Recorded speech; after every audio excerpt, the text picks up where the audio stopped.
Hi friends, ನಾನು ನಿಮ್ಮ ಮನೆ ಮಗಳು ಮೇರಿ. ನಾನಿವತ್ತು ಒಂದು ಹೊಸ ರೆಸಿಪಿ ಮಾಡ್ತಿದ್ದೀನಿ. ಏನಪ್ಪ ಅಂದರೆ ಕುಂಬಳ ಸೊಪ್ಪಿನ ಸೊಪ್ಪು ಸಾರು ಮಾಡ್ತಿದ್ದೀನಿ. ಕುಂಬಳ ಸೊಪ್ಪು ಹಳ್ಳಿ ಸೈಡೆಲ್ಲ ತುಂಬ ಸಿಗುತ್ತೆ, ಸಿಟಿಯವ್ರಿಗೆ ಸ್ವಲ್ಪ ಕಷ್ಟ. ಸೊ ನಾನಿವತ್ತು ಕುಂಬಳ ಸೊಪ್ಪನ್ನು ಆಯ್ದು ತಂದಿದ್ದೀನಿ. ಅಂದರೆ ಸ್ಟಾರ್ಟಿಂಗ್ ಎಳೆ ಎಳೆ ಕುಂಬಳ ಸೊಪ್ಪನ್ನು ನಾನು ತೊಗೊಂಡಿದ್ದೀನಿ. ಇಲ್ಲಿ ನಾನು ಒಂದು ಇಡಿಯಷ್ಟು ಕುಂಬಳ ಸೊಪ್ಪು ತೊಗೊಳ್ತಾ ಇದ್ದೀನಿ.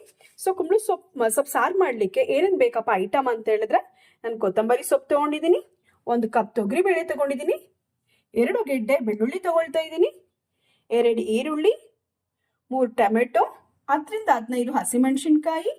ಒಗ್ಗರಣೆಗೆ ನಾನು ಸಾಸಿವೆ ತಗೊಂಡಿದ್ದೀನಿ, ಜೀರಿಗೆ ತಗೊಂಡಿದ್ದೀನಿ, ಹಾಗೆ ಆಯಿಲನ್ನು ತಗೊಂಡಿದ್ದೀನಿ. ಟೇಸ್ಟಿಗೆ ನಾನು ಉಪ್ಪನ್ನು ತಗೊಂಡಿದ್ದೀನಿ, ಸ್ವಲ್ಪ ಅರಿಶಿನ ತಗೊಳ್ತಾ ಇದ್ದೀನಿ. ನಾನು ಇದನ್ನೆಲ್ಲ ತೊಳೆದು ರೆಡಿ ಮಾಡಿ ನಾನು ನಿಮಗೆ ತೋರಿಸ್ತೀನಿ. ಮೊದಲಿಗೆ ನಾವು ಕುಂಬಳ ಸೊಪ್ಪನ್ನು ಚೆನ್ನಾಗಿ ತೊಳ್ಕೊಳ್ಳೋಣ ನೀರಲ್ಲಿ.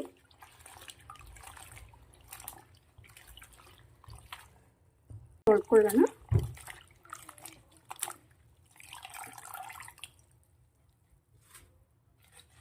ತೊಳ್ಕೊಂಡು ಕುಕ್ಕರಿಗೆ ಹಾಕೊಳ್ಳೋಣ. ನಾವು ಯೂಸ್ ಮಾಡ್ತಿರೋದು ಎಲ್ಲ ಐಟಮನ್ನು ವಾಶ್ ಮಾಡಿ ಹಾಗೆ ನಾವು ಕುಕ್ಕರ್ಗೆ ಹಾಕೊಳ್ಳೋಣ. ಈರುಳ್ಳಿಯನ್ನು ನಾನು ಕಟ್ ಮಾಡಿ ಇಟ್ಕೊಂಡಿದ್ದೀನಿ. ಸೊ ಅದನ್ನು ಸಹ ನಾವು ಸೊಪ್ಪು ಜೊತೆಗೆ ಹಾಕೊಳ್ಳೋಣ. 3 ಟೊಮೊಟೊ ತೊಗೊಂಡಿದ್ದೀನಲ್ಲ, ಸೊ ಅದನ್ನು ಸಹ ತೊಳ್ಕೊಂಡು ಕುಕ್ಕರ್ಗೆ ಹಾಕೊಳ್ಳೋಣ.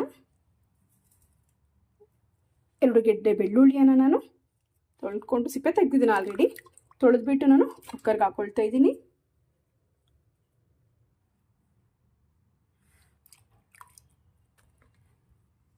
ಹಾಗೆ ತೊಗೊಂಡಿರೋಂಥ 10-15 ಹಸಿಮೆಣಸಿನ್ಕಾಯಿನ ತೊಳೆದ್ಬಿಟ್ಟು ಸೊಪ್ಪು ಜೊತೆಗೆ ಹಾಕೊಳ್ಳೋಣ. ಕೊತ್ತಂಬರಿ ಸೊಪ್ಪನ್ನು ತೊಳೆದ್ಬಿಟ್ಟು ಕುಕ್ಕರ್ಗೆ ಹಾಕೊಳ್ಳೋಣ. ತೊಗರಿಬೇಳೆನ ಚೆನ್ನಾಗಿ ತೊಳ್ಕೊಳ್ಳೋಣ. 2ರಿಂದ 3 ಸರಿ ತೊಳ್ಕೊಳ್ತೀನಿ ತೊಗರಿಬೇಳೆ.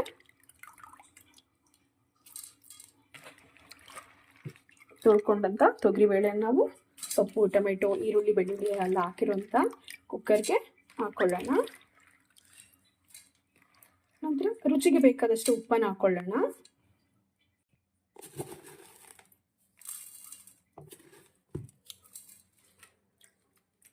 ಈಗ ಸೊಪ್ಪು ಹಾಕೊಂಡಿರೋಂಥ ಟೊಮೆಟೊ, ಈರುಳ್ಳಿ, ಬೆಳ್ಳುಳ್ಳಿ ಎಲ್ಲ ಬೇಯಲಿಕ್ಕೆ ಬೇಕಾದಷ್ಟು ನೀರನ್ನು ಹಾಕೊಳ್ಳೋಣ.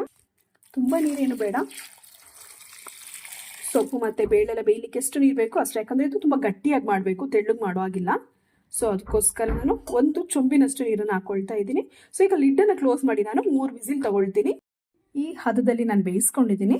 ಇದನ್ನು ನಾವು ಯೂಸ್ ಮಾಡಿಕೊಂಡು ನುಣ್ಣಗೆ ಮಸ್ಕೊಳ್ಳೋಣ.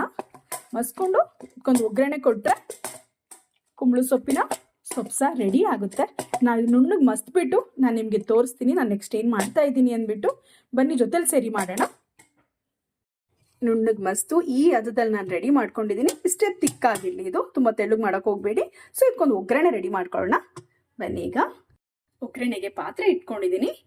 ಈಗ ನಾವು ಪಾತ್ರೆ ಕಾಯ್ದಿದೆ, 2 ಟೇಬಲ್ ಸ್ಪೂನ್ ಆಯಿಲನ್ನು ಯೂಸ್ ಮಾಡೋಣ.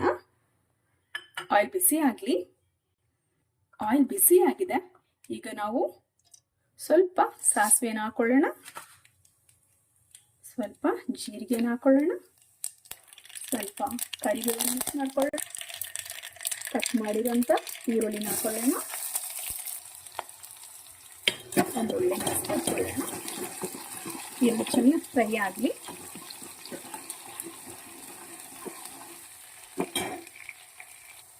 ಈಗ ನಾವು ಒಗ್ಗರಣೆಗೆ ಸ್ವಲ್ಪ ಅರಿಶಿನ, 1 ಚಿಟಿಕೆ ಅರಿಶಿನ ಹಾಕೊಳ್ಳೋಣ. ಹಾಕೊಂಡು ಒಳ್ಳೆ ಮಿಕ್ಸ್ ಕೊಡೋಣ. ಒಗ್ಗರಣೆ ರೆಡಿ ಇದೆ. ಈಗ ನಾವು ಬೇಯಿಸಿಟ್ಟಂಥ ಸೊಪ್ಪು, ಬೇಳೆ ಇದೆಲ್ಲವನ್ನು ಒಗ್ಗರಣೆಗೆ ಹಾಕೋಣ.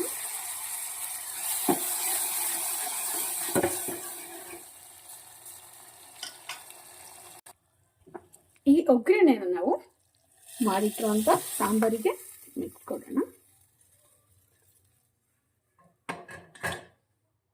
ಒಳ್ಳೆ ಮಿಕ್ಸ್ ಕೊಟ್ಟರೆ ಕುಂಬಳ ಸೊಪ್ಪಿನ ಸೊಪ್ಪು ಸಾರು ರೆಡಿ ಆಗಿದೆ. ಈ ಹದದಲ್ಲಿ ಮಾಡ್ಕೊಳ್ಳಿ, ತಿಕ್ಕಾಗೇ ಇರಲಿ. ಸೊ ಈ ಹದದಲ್ಲಿ ಮಾಡಿಕೊಂಡು ಟೇಸ್ಟ್ ಮಾಡಿ. ತುಂಬ ಹೆಲ್ತಿಗೆ ತುಂಬ ಒಳ್ಳೆಯದು. ಇವನ್ ಯಾಕಂದ್ರೆ ಕುಂಬಳ ಸೊಪ್ಪು ತುಂಬ ಕೋಲ್ಡ್, ಯಾಕಂದರೆ ಈಗ ಸಮ್ಮರ್ ಸೀಸನ್ ಸ್ಟಾರ್ಟ್ ಆಗ್ತಿದೆ. ಸೊ ನಮ್ಮ ಹೆಲ್ತಿಗೆ ತುಂಬ ಇಂಪಾರ್ಟೆಂಟು. ಯೂಸ್ ಮಾಡಿ. ಹಳ್ಳಿ ಸೈಡಲ್ಲಿ ತುಂಬ ಸಿಗುತ್ತೆ. ಊರಿಗೆ ಹೋದಾಗ ತೊಗೊಂಡು ಬಂದು ಉಪಯೋಗಿಸಿ ನನ್ನ ಮಕ್ಕಳಿಗೆಲ್ಲ ತಿನ್ನಿಸಿ. ತುಂಬ ಒಳ್ಳೆಯದು ಫ್ರೆಂಡ್ಸ್. ಇನ್ನು ಯಾರು ನನ್ನ ಚಾನಲ್ಗೆ ಸಬ್ಸ್ಕ್ರೈಬ್ ಮಾಡ್ಕೊಂಡಿರೋ ಪ್ಲೀಸ್ ಸಬ್ಸ್ಕ್ರೈಬ್ ಮಾಡ್ಕೊಳ್ಳಿ, ಸಪೋರ್ಟ್ ಮಾಡಿ, ಲೈಕ್ ಕೊಡಿ, ನಿಮ್ಮ ಫ್ರೆಂಡ್ಸ್ಗೂ ಸಹ ಶೇರ್ ಮಾಡಿ. Thank you.